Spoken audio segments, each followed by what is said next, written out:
What is good, guys? It's Rey-Jay back with another video, and in this one I want to break down what's going on with SPY, Tesla, Nvda, the QQQ, and a couple of other tickers. I'll break down what's happening with the economic calendar for today, when you should be watching for some volatility, what's happening with other news involving the markets, what you should be looking out for in the charts moving forward. But before I break down all this information, before I get into any more details, let me just mention a couple of things. I am firstly not a financial planner, so take nothing I say as financial advice.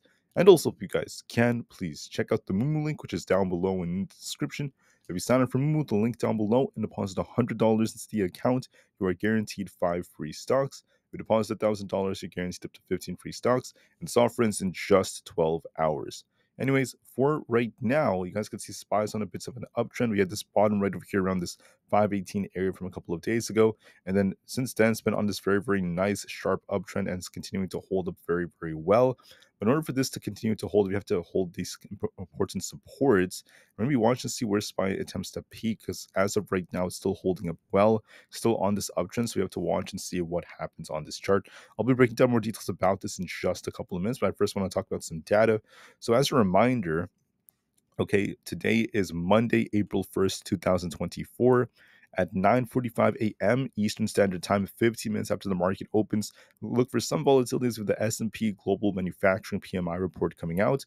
And then at 10 o'clock a.m., we have the S&P, the ISM Manufacturing PMI, not to mention new orders and manufacturing prices, which is very important for inflationary data, because the new orders and then prices are all very forward-looking. So watch and see what happens at 10 a.m., 30 minutes after market open, and see what kind of volatility comes because of those. So I just want to note that right now, when it comes to Monday, April 1st, look for volatility at 10 a.m. I think that's going to be the most important time for it. And then besides that, the majority of the data is not as crazy.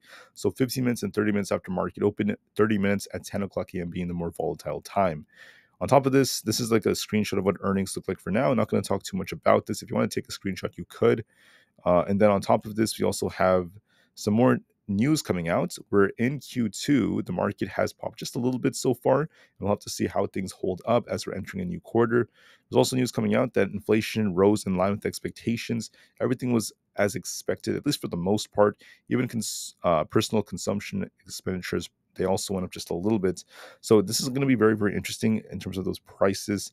The Fed has been optimistic so far with this, and we'll see if anything changes.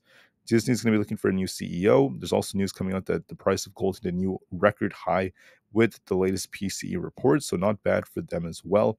That is it for news involving the market right now. I just want to say that right now for April 1st, there's not really much in the options chain. Very few options expire for SPY, luckily, so now it can just do its own thing, not really be as manipulated. And we'll see how things go as well for all of this moving forward. So last thing I just want to point out is Tesla has its deliveries tomorrow. As of right now, there are all these expectations. A lot of analysts are expecting 431,000 for deliveries. But Troy Tesla is saying maybe closer to 409,000. That's actually like more than 5% below what the consensus happens to be. He does tend to be accurate, at least the majority of the time. His average error rate is about 1.3% for production, 2.4% for deliveries. So we'll see.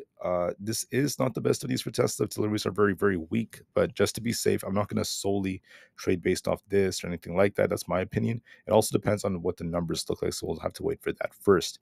So first, SPY, what's going on? SPY's thinking a bit, it could come down a little bit more, but watch and see if we could hold above our 50 EMA, this 522.5 to 522 area. If we continue to sink, we could be testing 523 to 522, somewhere in this range. And then we'll see if we get a bounce back up after we hit that support. We could come down a little bit more, retest this support, try to rebound a little bit. So watch resistance around 524. There's also resistance at 525, 526, all the way up there. And if we break 526, watch 527.5 as a key resistance. For support, we're going to be watching 522. And if we lose this, we could be looking for a bigger drop all the way down to 520. But as of right now, the trend is bullish as we're making higher highs and higher lows. We could drop a little bit more to test and fill this gap, and then watch and see if we get a bounce above, very close to 523. Watch and see if we get that. We could actually try to rebound a bit one more time, see another attempts to try to break this peak. Watch and see where the high is. Does SPY come down, establish a lower high, then start sinking, or does SPY try to break the high and then make its move back down? So if I could draw this out, here's how I would draw this out, just to kind of like clarify what I'm trying to say.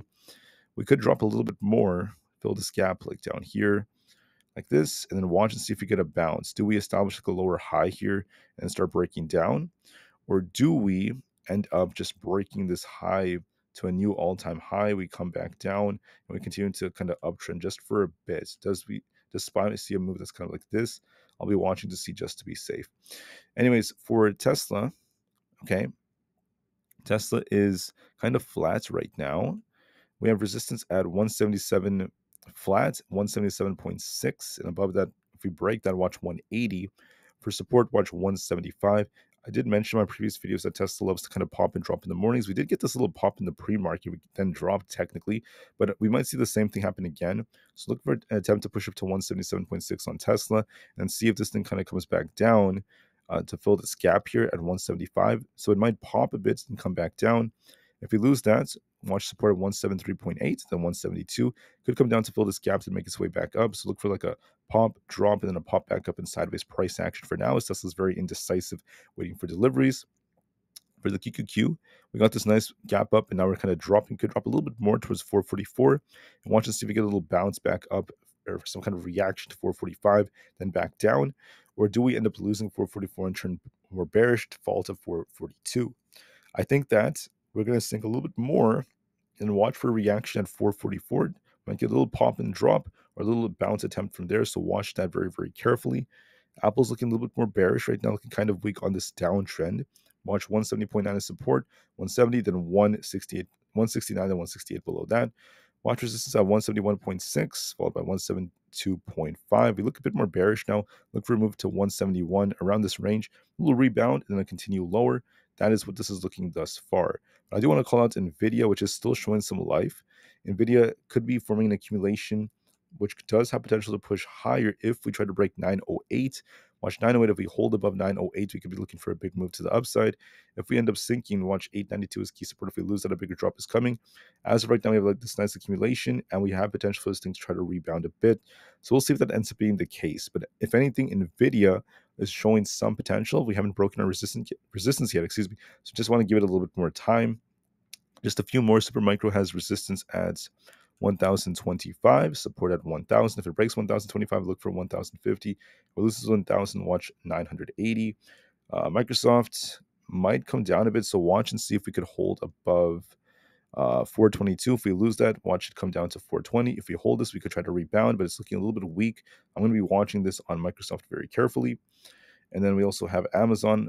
If we hold above 181, look for a push for 182.5. If we lose 181, we're going to be sinking back down to 180. Very simple. For Meta, we're still in a bit of a downtrend. It tried to break out, but it's not looking that great. So it could actually sink back down to 485. If we lose this, it turns more bearish. If we hold 485, we could try to rebound again. But be a little bit careful. We're going to be testing some big support on Meta. So that being said, these are your levels, guys. Hope you guys take care and do very, very well today in your trading. Remember to be very disciplined and watch key support to see if we get a bounce on SPY or not. If we lose this trend line, by the way, that's going to be like more bearish. We can start sinking lower. But for now, we're going to be looking to see where this thing tries to get bought back up again and see where this thing ends up peaking. Do we establish a new all-time high, or do we establish a lower high and continue lower? We'll just have to wait and see on SPY. All right. Thank you for listening, guys. Have a great day. I'll see you guys very soon, just a couple of hours. Thank you and peace out.